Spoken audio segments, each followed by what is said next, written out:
कल हम बोल रहे थे कि अ फ्यू आयंस और मॉलिक्यूल्स, कुछ आयंस या मॉलिक्यूल्स जो होते हैं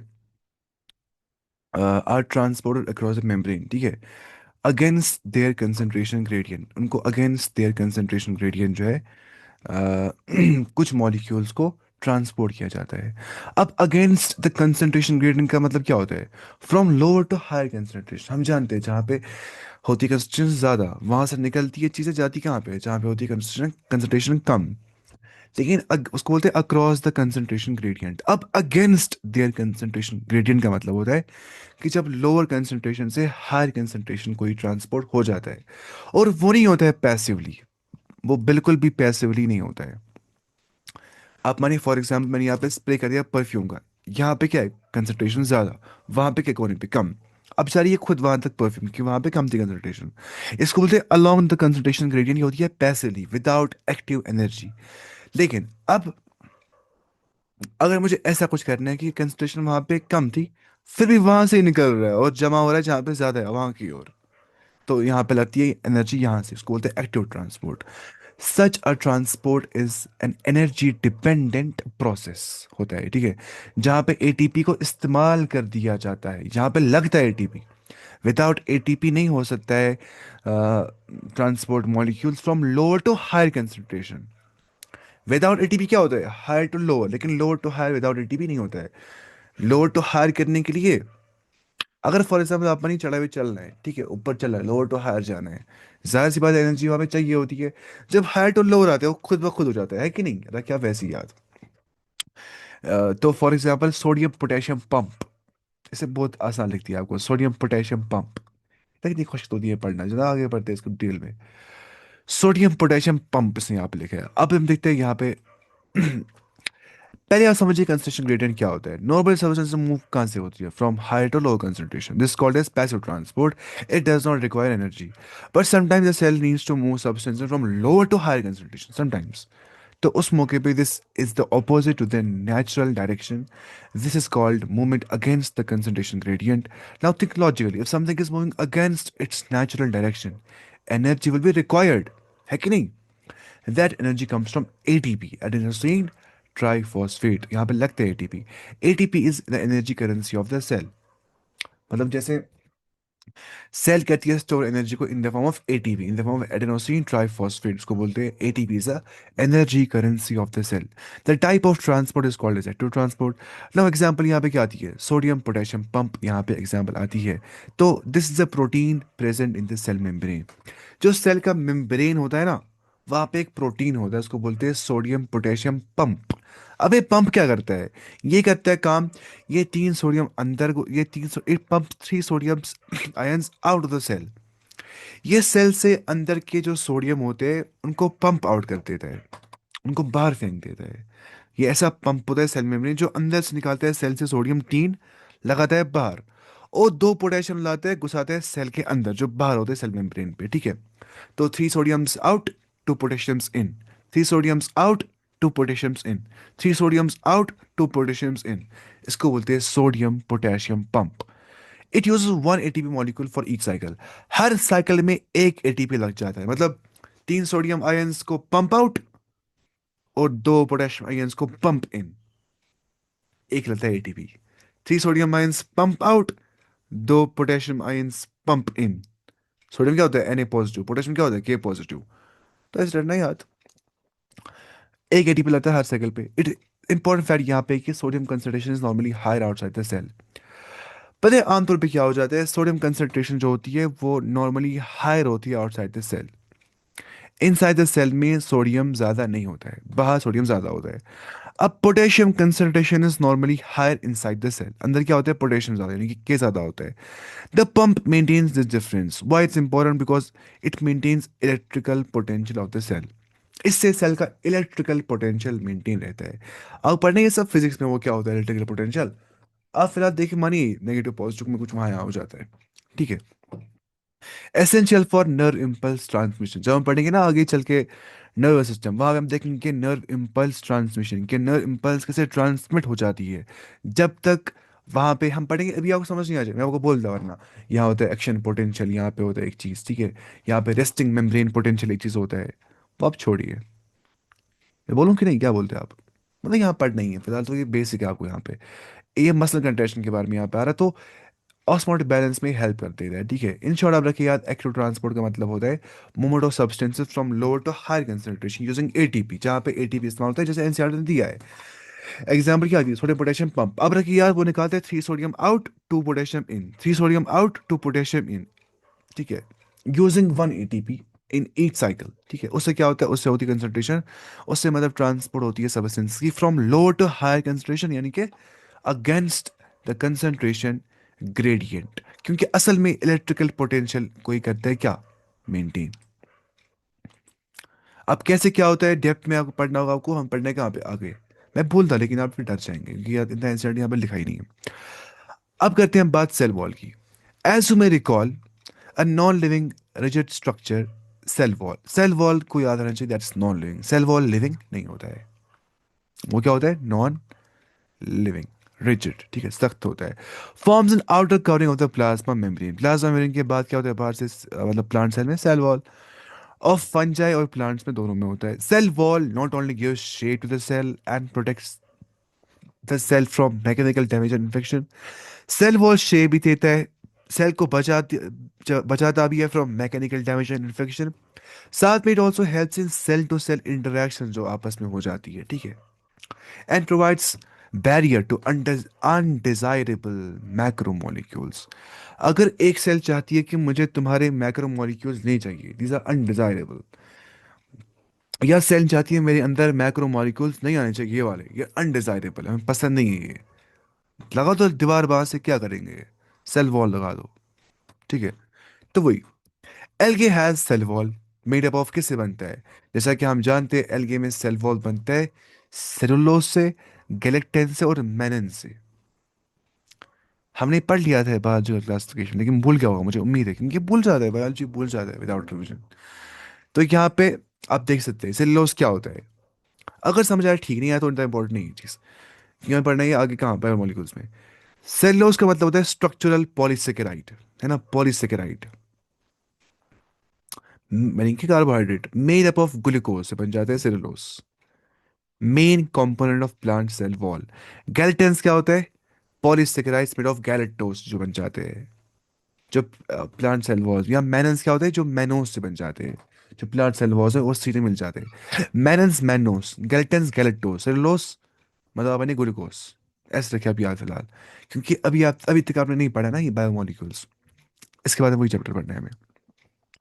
and minerals like calcium carbonate, minerals जैसे कैल्शियम कार्बोनेट से भी क्या बन जाते हैं, cell wall, algal cell wall, ठीक है, वो बन सकता है सेलुलोज से, केराटिन से, मेनन से। एल्गा है ना plant he, while in other plants it consist of, बाकी जो प्लांट होते हैं वहां पे सेल वॉल किससे बन जाते हैं, सेलुलोज से। गेल्टन वेल्टन वहां पे नहीं होते, मेनन मेनन वहां पे नहीं होते, वहां पे होते हैं हेमिसेलुलोज, पैक्टिन और प्रोटीन, उनसे बन जाते हैं वहां पे बाकी सेल वॉल, ठीक है। बाकी जो प्लांट होते हैं उनके सेल वॉल ऐसे ही बन जाते हैं, देखिए। सेलुलोज जैसे कि हमने जानते हैं कि main structural polysaccharide of plant cell wall made of glucose. Hemicellulose matrix polysaccharide that links cellulose fibres together, ठीक है, मैट्रिक्स पॉलीसेकेराइड, आप मानिए वो जोड़ देता है पॉलीसेकेराइड को आपस में, तो वो लिंक करते हैं सेलुलोज फाइबर्स को, उसको बोलते हैं हेमिसेलुलोज, ठीक है। पेक्टिन क्या होता है, polysaccharide that forms a gel like matrix, helps in cell adhesion और वॉल फ्लेक्सिबिलिटी के काम में आ जाता है, ठीक है। जेल लाइक मैट्रिक्स होता है, सेल एडिशन, सेल को जोड़ने में और फ्लेक्सिबिलिटी देने में काम आ जाते हैं। प्रोटीन्स में क्या होता है, एंजाइम्स एंड स्ट्रक्चरल, यहाँ पे कौन से प्रोटीन्स होते हैं, या तो एंजाइम हो सकते हैं या तो स्ट्रक्चरल प्रोटीन्स होते हैं, इनके enzymes are made of proteins, या स्ट्रक्चरल प्रोटीन्स यहाँ पे होते हैं जो सेल वॉल में होते हैं, जो सेल वॉल की फॉर्मेशन की और हेल्प करते थे और मॉडिफिकेशन में हेल्प करते थे, वो यहाँ पे प्रोटीन से मुराद हो सकते हैं। अगर नहीं भी याद रहेगा ये सब कुछ, इट्स नॉट इंपॉर्टेंट, ये सब आगे पढ़ना है वैसे भी। The cell wall of a young plant cell is called as primary wall, ठीक है, जो यंग प्लांट में होता है, बच्चे प्लांट में, इज कैपेबल ऑफ ग्रोथ, ठीक है, पहले तो करेगा ग्रोथ, जाहिर सी बात है, which gradually diminish as a cell matures. जैसे हम एक हाइट तक लंबे हो जाते हैं, फिर मतलब लंबे होते ही है, फिर हमें आप भी आता है क्या, जवाल, जवाल नहीं मतलब हम स्टॉप करते हैं। And secondary wall is formed on the inner towards the, अच्छा ठीक ठीक ठीक। फिर क्या होता है, which gradually diminishes as a cell matures. Primary wall gradually क्या हो जाती है, विद टाइम डिमिनिश, छोटी हो जाती है, as a cell matures, cell बड़ी हो जाती है। एंड द सेकेंडरी वॉल जो होता है फॉर्म्ड ऑन द इनर, यानी कि towards membrane side of the cell, जो बिल्कुल आप मानिए कि मेम्ब्रेन है ना, अंदर की ओर बन जाता है सेकेंडरी वॉल, बाहर से जो प्राइमरी वॉल होता है वो दिन ब दिन क्या होता है, डिमिनिश, ठीक है, छोटा होता जाता है वो। तो ऐसा यहाँ पे हो जाता है, primary wall and secondary wall की फॉर्मेशन यहाँ पे हो जाती है। अब मिडिल लैमेले की बात करते हैं। The middle lamella is a layer mainly of calcium pectate. NCERT ने क्योंकि यहाँ पे स्ट्रक्चर नहीं दिया है सेल वॉल का, मैं आपको दिखाता हूँ। प्लांट सेल वॉल का स्ट्रक्चर कैसा होता है, देखिए प्लांट सेल वॉल स्ट्रक्चर, देखिए आप। हम कोई आसान सा लेंगे पहले, क्योंकि आपको है ना ये लैंड में बहुत कम पढ़ना होता है, मजा है पढ़ने को। ये हो गया सेल, ठीक है। ये आप देख रहे हैं सेल वॉल बाहर से, ठीक है। जो बाहर की ओर है वो क्या है, प्राइमरी वॉल। सेकेंडरी वॉल का है अंदर की ओर, आप देख पा रहे हैं, you can see here, this is the secondary wall जो अंदर की ओर है, ब्लू वाला। ये वाला क्या है, प्राइमरी वॉल, ठीक है। ये सेल है। और यहाँ पे जो बीच में जगह बच जाती है उसको क्या बोलते हैं, मिडल लैमेले, इसको बोलते हैं, क्या बोलते हैं, मिडल लैमेले। फिर यहाँ से एक और सेल का वॉल है, ठीक है, एक और सेल जो बीच में, दो सेल्स के बीच में जो जगह होती है ना उसको बोलते हैं मिडल लैमेले, ठीक है। वो हम देखते हैं, देखिए। कहाँ गया एनसीईआरटी, सेल एनसीईआरटी, अच्छा। The middle lamella is layer mainly of calcium pectate. वो किससे बन जाती है, कैल्शियम पैक्टेट से, विच होल्ड्स और glues different neighbouring cells together, है ना। ये देखिए आप यहाँ पे, ये किससे बन जाता है, ये कैल्शियम पैक्टेट से बन जाता है। जो आप यहाँ पे कोई खाई देख रहे हैं ना बीच में जो बन गई, ये कैल्शियम पैक्टेट से बन जाता है मिडिल लैमेला, ठीक है। तो वही यहाँ पे समझ रहे हैं ये चीज़, which holds or glues the different neighboring cells together, glue कर देता है इनको, ठीक है। The cell wall and middle lamellae may be traversed by plasmodesmata। Plasmodesmata से ये ट्रांसवर्स्ड हो सकते हैं, कौन, सेल वॉल और middle lamella, which connect the cytoplasm of the neighbouring cells. जो साइटोप्लाज्म नेबरिंग सेल्स के को कनेक्ट कर देता है, कौन, प्लाज्मोडेस्मेसा डेस्मेटा। उससे सेल वॉल और मिडिल लैमेला क्या होता है, मे बी ट्रांसवर्स हो सकता है प्लाज्मोडेस्मेटा से। देखिए मैं आपको दिखाता हूँ प्लाज्मोडेस्मेटा यहाँ पे, प्लांट सेल वॉल इसने दिया नीचे, वहाँ पे इसने थोड़ा बहुत समझा दिया है प्लाज्मोडेस्मेटा, कुछ डॉट्स वहाँ पे दिए थोड़े से, एनसीईआरटी ने, ये देखिए आप। कहाँ पे गया सेल वॉल, है ना, ये प्लांट सेल वॉल यहाँ पे था शायद। ये डायग्राम आ गई, अच्छा इसी मेरा डायग्राम। ये देखिए आप, ये आप देख पा रहे हो ऊपर सेल में प्लाज्मोडेस्मेटा, यहाँ देखिए आप, here, you can see the plasmodesmata here. ये देखिए आप, प्लाज्मो डेस्मेटा यहाँ पे आप देख रहे हैं। तो ऊपर मैंने लिखा है इसके बारे में, ये देखिए आप, स्ट्रक्चर आप याद रखिए प्लाज्मोडेस्मेटा ये कहाँ पे था। अब देखिए आप यहाँ पे, middle lamella is the layer, किससे बन जाती है, कैल्शियम पैक्टेट से। यानी पढ़ लिया, देखिए। मिड लैमेला क्या होता है, outermost layer between the two plant cells, mainly made of calcium pectate, acts like cement and hold cells together, है ना आसान। प्लाज्मोडेस्माटा क्या होता है, माइक्रोस्कोपिक चैनल्स होती है असल में वो। Plasmodesmata are microscopic channels that pass through cell walls and middle lamellae। जो मिडिल लैमेला होता है ना, जो सेल वॉल के बाद होता है, यहाँ पे मिडिल लैमेला है, यहाँ पे सेल वॉल है, ठीक है। उसके थ्रू पास कर देता है वो, जो कहते हैं connect cytoplasm of adjacent cell walls को। आप मानिए फॉर एग्जांपल, मैं क्या समझाऊंगा आपको, आप मानिए फॉर एग्जांपल, ये एक सेल है, ये एक सेल वॉल, एक सेल वॉल है, दोनों जुड़ गए, बीच में कुछ छेद था मानिए आप, वो हो गया प्लाज्मोडेस्मेटा। तो माइक्रोस्कोपिक चैनल्स होती है थ्रू सेल वॉल से मिडिल लैमेला, बाहर से मिडिल लैमेला इसको अंदर सेल वॉल। तो आप मानिए वैसे ही, that can the cytoplasm of adjacent cells. अब जो इसमें साइटोप्लाज्म होगा, आप मानिए फॉर एग्जांपल इसमें इंक है, इसमें इंक है, वो दोनों जुड़ रही है अब इस छेद से, ठीक है। ऐसे ही allow exchange of materials and communication between cells, जाहिर सी बात है वही तो हो जाएगा यहाँ पे। तो चलते हैं हम नीचे, था ना ये आसान। एंडोमेम्ब्रेन सिस्टम अब पढ़ना है हमें। देखिए एंडोमेम्ब्रेन सिस्टम का मतलब होता है, उसमें कुछ चीज़ें आ जाती है, यानी कि is a system, is a group of membranes inside the cell that work together to make, modify and pack and transport materials। Endomembrane system में हमें पढ़ना है एंडोप्लाज्मिक रेटिकुलम के बारे में, ठीक है। यहाँ पे हमें पढ़ना है ऐसे ही क्या उसको बोलते हैं, लाइजोसोम्स के बारे में। यहाँ पे हमें पढ़ना है गोल्गी apparatus के बारे में, वैक्यूल्स के बारे में। वो क्या करते हैं आखिर वो सब चीज़ें? तो इनका कुछ न करीब करीब सेम फंक्शन होता है, इसलिए ये बिल्कुल न्यूक्लियस के इर्द गिर्द प्रेजेंट होते हैं। ठीक है, ये बात समझिए, न्यूक्लियस के इर्द गिर्द प्रेजेंट होते हैं। बाकी जो क्लोरोप्लास्ट है, माइटोकॉन्ड्रिया, उनको तो अलग अलग फंक्शंस होते हैं, वो अलग ही होता है। क्लोरोप्लास्ट पता ही ये करता है रेस्पिरेशन, सॉरी, फोटोसिंथेसिस में हेल्प, और जो mitochondria that helps in the respiration. हम देखते हैं। तो endomembrane system is a group of membranes, है ना, एंडो मेम्ब्रेन, अंदर मेम्ब्रेन जो सेल में होती है, that works together to make, बनाते, मॉडिफाई करते, पैक करते, पैकेजिंग करते और ट्रांसपोर्ट करते हैं मटेरियल्स को।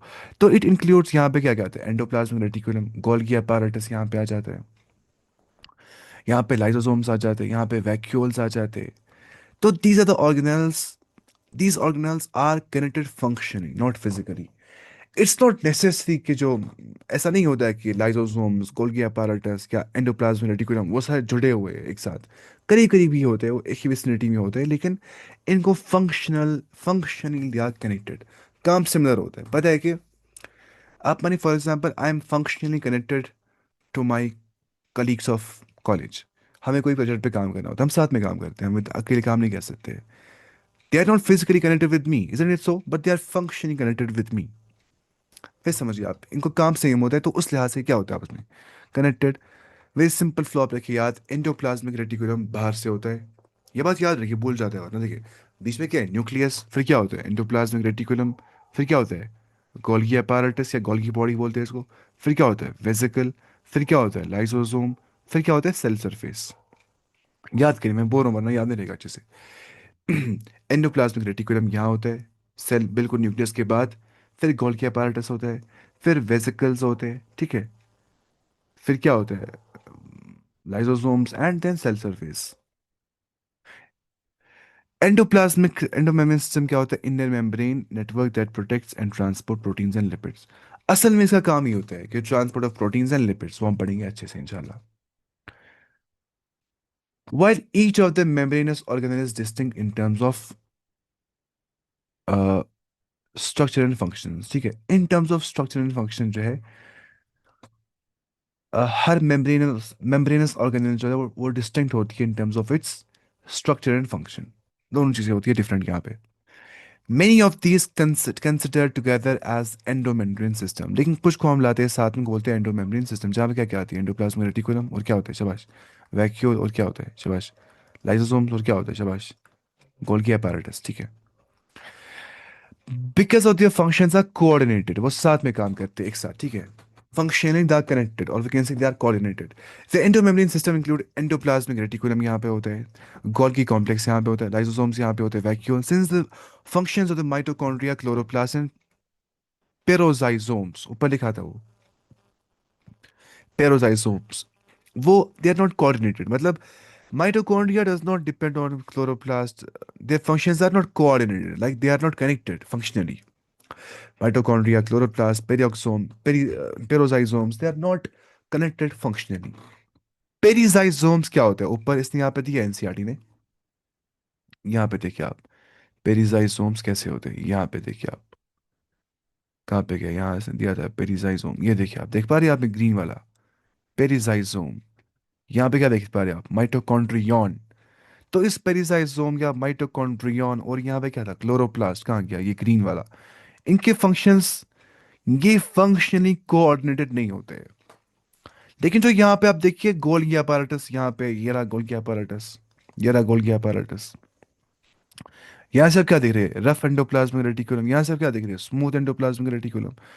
फिर उधर पे आप क्या देख रहे हैं, कहाँ गया ये लाइसोसोम, कहाँ पे गया लाइसोसोम, लाइसोसोम, लाइसोसोम, ये देखिए आप, उधर पे लाइसोसोम भी साथ में है कि नहीं, लाइसोसोम बिल्कुल वहां पे ही साथ में। तो इस एंडोप्लाज्मिक रेटिकुलम का या गोल्गी apparatus का, लाइसोसोम का कोऑर्डिनेटेड फंक्शन होता है। वैक्यूल यहाँ पे बीच में आ गया, तो ये हो गया ऐसे, इतना हमें पता होनी चाहिए। चलते हम नीचे,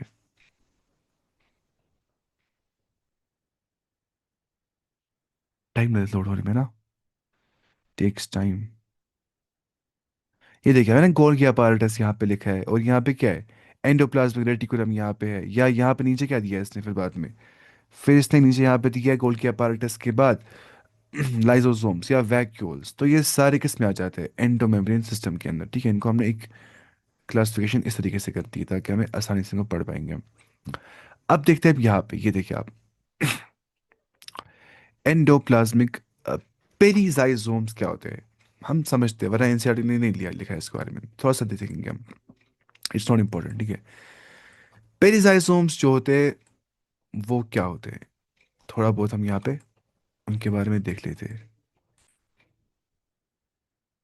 They are small membrane-bound organelles present in eukaryotic cells. They contain oxidative enzymes that break down toxic substances. यहाँ पे क्या होते हैं, ऑक्सीडेटिव एंजाइम्स, कहाँ पे, पेरोजाइसोम्स में क्या होते हैं, oxidative enzymes. One important enzyme is catalase, यहाँ पे होता है, विच कन्वर्ट्स हार्मफुल हाइड्रोजन पर ऑक्साइड। इतना पता होना चाहिए कम से कम ना आपको, पढ़ती है केमिस्ट्री।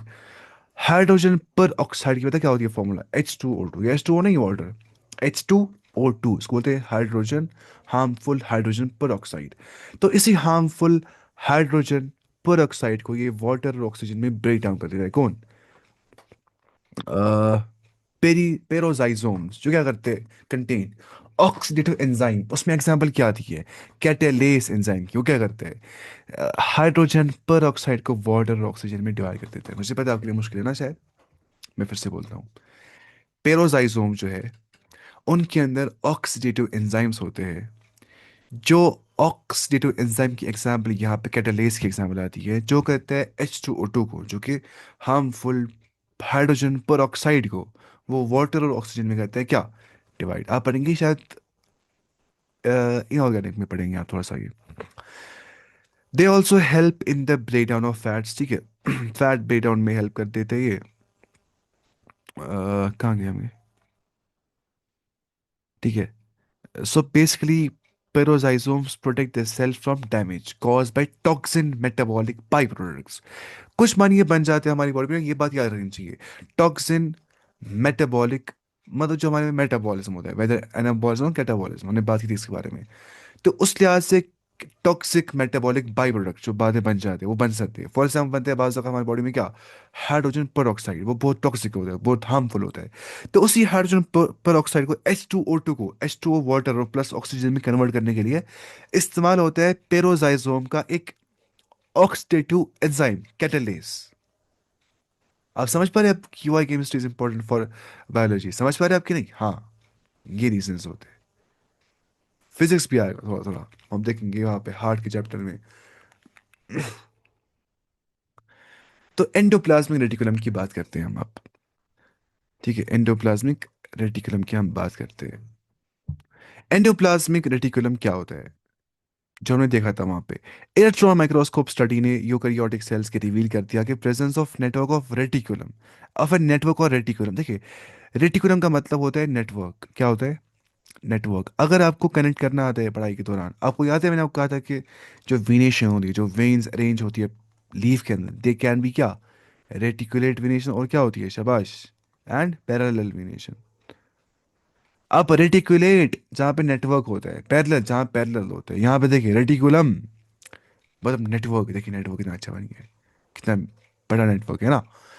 तो एंडोप्लाज्मिक मतलब जो अंदर होगा प्लाज्मा के अंदर, यानी कि इनसाइड साइटोप्लाज्म, एंडोप्लाज्मिक रेटिकुलम, जो साइटोप्लाज्म के अंदर एक नेटवर्क जैसा होता है। तो ऐसा समझ सकते हैं, यहाँ पे लिखा हुआ, endoplasmic reticulum comes from three roots. Endo मतलब हो गया, ये ग्रीक वर्ड एंडोन से बन गया, मीन्स इनसाइड। इतना याद ही करना है बस समझाने के लिए। प्लाज्मिक क्या, प्लाज्मा मीन्स फॉर्म्ड सब्सटेंस या साइटोप्लाज्म, ठीक है। प्लाज्मा, प्लाज्मा किसको बोलते हैं, साइटोप्लाज्म को। अरे साइटोप्लाज्म मतलब सेल का प्लाज्मा, वही ना प्लाज्मा। प्लाज्मा मेम्ब्रेन, क्या क्या बोलते हैं हम, सेल मेम्ब्रेन, एक ही बात है। तो ये आप रखिए याद ऐसे, एंडोप्लाज्मिक। और उसके बाद देखिए रेटिकुलम क्या होता है, वो बन गया लैटिन वर्ड रेटिकुलेट्स, वही रेटिकुलम नेटवर्क। सो एंडोप्लाज्मिक रेटिकुलम का मतलब होता है little network inside the cytoplasm. तो ये जो नाम है ना एंडोप्लाज्मिक रेटिकुलम, ये परफेक्टली डिस्क्राइब करता है इसका क्या, स्ट्रक्चर, कि नेटवर्क ऑफ मेम्ब्रेन्स यहाँ पे होते हैं। नेटवर्क ऑफ मेम्ब्रेन्स ऐसे ऐसे ऐसे ऐसे ऐसे ऐसे present inside the cell, endoplasmic, inside the cytoplasm, reticulum, endoplasmic reticulum, ठीक है। अब देखिए आप, of tiny tubular structures in the cytoplasm हम क्या बोलते हैं, endoplasmic reticulum. Hence endoplasmic reticulum को हम hence endoplasmic reticulum divides the intracellular spaces into two distinct compartments. अब जो ईआर होता है इसको बोलते हैं एंडोप्लाज्मिक रेटिकुलम। वो डिवाइड करता है इंट्रासेलुलर स्पेस को। इंट्रासेलुलर मतलब क्या होगा, विद इन द सेल। अगर आपको याद होगा, हम बार बार बात कर रहे थे कि sometimes there happens the intracellular digestion, within the cell digestion हो जाती है। इंटर का मतलब होता है in between, inter. Inter school competition, RB school versus कोई और school, Harvard school for example, क्या बोलेंगे इसको हम, inter school competition, intra school competition. RP school में class 9th versus class 10th volleyball match, ठीक है। ऐसी intra cellular, within the cell, ठीक है। ई R electro mero electroplasmic reticulum, endoplasmic reticulum divides the intracellular space, जो cell की within space होती है, इनटू टू डिस्टिंक्ट कंपार्टमेंट्स। एक तो होता है ल्यूमिनर एंड ल्यूमिनर, कि इनसाइड एंडोप्लाज्मिक रेटिकुलम, और होता है एक्स्ट्रा ल्यूमिनर यानी कि साइटोप्लाज्मिक, साइटोप्लाज्म कंपार्टमेंट्स। यहाँ पे दो होते हैं, ठीक है। तो मतलब क्या होता है उसका कि यहाँ पे ल्यूमिनर कंपार्टमेंट, ल्यूमिन का मतलब होता है इनर स्पेस, ठीक है। जैसे होते हैं ल्यूमिन हर जगह पे होता है, चाहे हम देखेंगे हमारे इंटेस्टाइन में क्या होता है, ल्यूमिन ना बीच में, मानिए आपकी इंटेस्टाइन है गोल, बीच में क्या होता है, ल्यूमिन। अब मानिए जैसे मतलब कैविटी होता है ल्यूमिन का मतलब, ठीक है, इनर स्पेस। जैसे हमारी आर्टरीज होती है, उनमें क्या होता है बीच में, ल्यूमिन। ऐसे यहाँ भी क्या होता है, खाली जगह होती है बीच में, ठीक है। जहाँ पे ये ल्यूमिन लैमिन आ जाएगा मतलब है खाली space. Lumen means inner space, ठीक है। So luminal means inside the endoplasmic reticulum cavity. अब क्या होगा ल्यूमिनर एंड मतलब इनसाइड, ई आ रहा है ना यहाँ पे। It's the hollow space enclose by endoplasmic reticulum. आप मानिए ये एंडोप्लाज्मिक रेटिकुलम है, आप मानिए मेरे पास एक पेज है, ठीक है, ये एंडोप्लाज्मिक रेटिकुलम है, इसको मैं ऐसे ऐसे ऐसे ऐसे कर रहा हूँ, ठीक है। मानिए है ना ऐसे। आप बीच में क्या बचेंगे, स्पेस, ठीक है, हॉलो स्पेस, क्या क्या बोलेंगे हम, ल्यूमिनल। अब ये क्या होता है, इसमें क्या, इनसाइड एंडोप्लाज्मिक रेटिकुलम, इसके अंदर ये ल्यूमिनर पोर्शन होता है। It's the hollow space enclosed by what, by the endoplasmic reticulum membrane. और एक्स्ट्रा ल्यूमिनर कंपार्टमेंट क्या होता है, आउटसाइड एंडोप्लाज्मिक रेटिकुलम का जो ल्यूमिन होता है। ये एंडोप्लाज्मिक रेटिकुलम मेम्ब्रेन जैसे फोल्डेड है, ठीक है, इसका ल्यूमिन है। इसके आउटसाइड जो चीजें होंगी, एक्स्ट्रा ल्यूमिनर, दैट मीन साइटोप्लाज्म, ठीक है। एक्स्ट्रा ल्यूमिनर क्या होता है, कंपार्टमेंट जो साइटोप्लाज्म होता है, ठीक है। और इंट्राल्यूम सॉरी ल्यूमिनर क्या होता है, जो इनसाइड एंडोप्लाज्मिक रेटिकुलम जो होलो स्पेस होता है, उसको क्या बोलते हैं हम क्या बात कर रहे हैं, आपको समझ आ रहा है क्या बोल रहा हूँ। हम इंट्रासेलुलर स्पेस की बात करते हैं, सेल्स के अंदर स्पेस जो होती है उसमें क्या हो जाता है। अब सेल्स में कुछ ऐसी स्पेस होती है जो बिल्कुल उनके अंदर होती है, कहाँ पे, एंडोप्लाज्मिक रेटिकुलम के बीच में। अपन ये एंडोप्लाज्मिक रेटिकुलम, यहाँ पे जो बीच में ये ल्यूमिन बना, इसको बोलते हैं क्या, ल्यूमिनल कंपार्टमेंट, ठीक है। अब दूसरा क्या है, एक्स्ट्रा ल्यूमिनल कंपार्टमेंट जो साइटोप्लाज्म में, जो यहाँ पे नहीं है, ठीक है। That means the cytoplasm. So endoplasmic reticulum membrane separates the cells into two areas. Inside the endoplasmic reticulum is called as luminal space, and outside the endoplasmic reticulum is called as cytoplasm. पता ही है आपको, पता ही है कुछ नहीं है ये बोले आप। Simple idea. The endoplasmic reticulum membrane creates a boundary dividing inner endoplasmic reticulum space from the surrounding cytoplasm. ये बोलते हैं surrounding cytoplasm अलग space है, और जो inner endoplasmic reticulum की space है उसको luminal बोलते हैं, luminal compartment या luminal space, वो अलग होती है और कुछ नहीं है। चलते हैं नीचे। The endoplasmic reticulum shows ribosomes, जैसा कि हम जानते हैं इस पे क्या होता है, राइबोसोम्स प्रेजेंट, अटैच होती है आउटर सरफेस में, जो अटैच होते हैं, ठीक है। The endoplasmic reticulum bearing ribosomes on their surface is called as rough endoplasmic reticulum. ऐसा एंडोप्लाज्मिक रेटिकुलम जहाँ पे उसके ऊपर राइबोसोम्स पाए जाएंगे, ऐसे खच खच खच खच, क्या रफ लग रहा है वो शक्ल से। In the absence of ribosomes they appear smooth लगते हैं, वो है ना called as smooth endoplasmic reticulum. तो ई आर कॉम्प्लेक्स होती है क्या, rough endoplasmic reticulum and smooth endoplasmic reticulum, जहाँ पे राइबोसोम्स नहीं होते और रफ में राइबोसोम्स होते, इसलिए वो रफ लग रहा होता है। Rough endoplasmic reticulum is frequently observed in the cells actively involve in the protein synthesis. जाहिर सी बात है, मैंने कई बार कहा था आपको कि जो राइबोसोम्स होते हैं वही करवाते हैं क्या आखिरकार, प्रोटीन सिंथेसिस राइबोसोम्स ही करवाते हैं। They form the protein. तो रफ एंडोप्लाज्म रेटिकुलम जहाँ पे सच में उसी के ऊपर क्या होते हैं, राइबोसोम्स प्रेजेंट। या राइबोसोम्स कहाँ हो सकते हैं, और याद है आपको, मैं बताया था आपको, इन द माइटोकॉन्ड्रिया और इन द क्लोरोप्लास्ट और इन द साइटोप्लाज्म और in on the what, endoplasm reticulum वो हो सकते हैं। ठीक है, देखना बस, चलो पॉइंट है इंपॉर्टेंट है, भूल जाते हैं। एंड सिक्रीशन, ठीक है। रफ एंडोप्लाज्म रेटिकुलम जो होता है वो उन सेल्स में पाया जाता है जो एक्टिवली इन्वॉल्व होते हैं इन द प्रोटीन सिंथेसिस, वहां पाया जाता है रफ एंडोप्लाज्म रेटिकुलम। पता होती है कि ये लोग प्रोटीन बना रहे हैं, क्योंकि यहाँ पे रफ एंडोप्लाज्म रेटिकुलम पे राइबोसोम्स आ गए, मतलब ये लोग प्रोटीन बना रहे, ये लोग सेक्रेशन कर रहे हैं। They're extensive and continuous with the outer membrane of the nucleus। ये एक्सटेंसिव होते हैं, कंटिन्यूस होते हैं with the outer membrane of the nucleus. मतलब आप मानिए आउटर मेम्ब्रेन ऑफ न्यूक्लियस, बीच में क्या होता है, न्यूक्लियस, उसका आउटर मेम्ब्रेन ना यहाँ पे, उसके आउटर मेम्ब्रेन कैसे एक्सटेंसिव होते हैं और कंटिन्यूस होते हैं, ऐसे ऐसे निकल जाता है, ठीक है। जैसे कि आप देख पा रहे हैं डायग्राम में। द स्मूथ एंडोप्लाज्म, आखिर रफ कर समझ में आ गया, बनाता है प्रोटीन।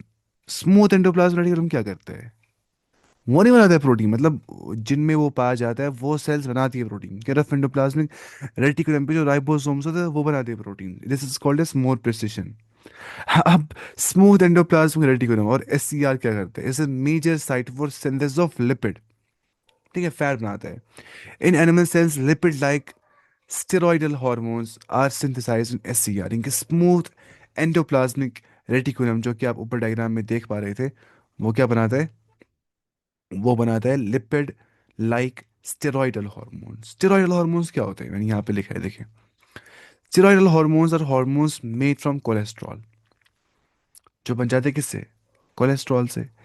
तो वो लिपिड सॉल्युबल होते हैं, so they can easily pass through the cell membrane. वो सेल मेम्ब्रेन से इजिली पास कर पाते हैं because they are lipid soluble.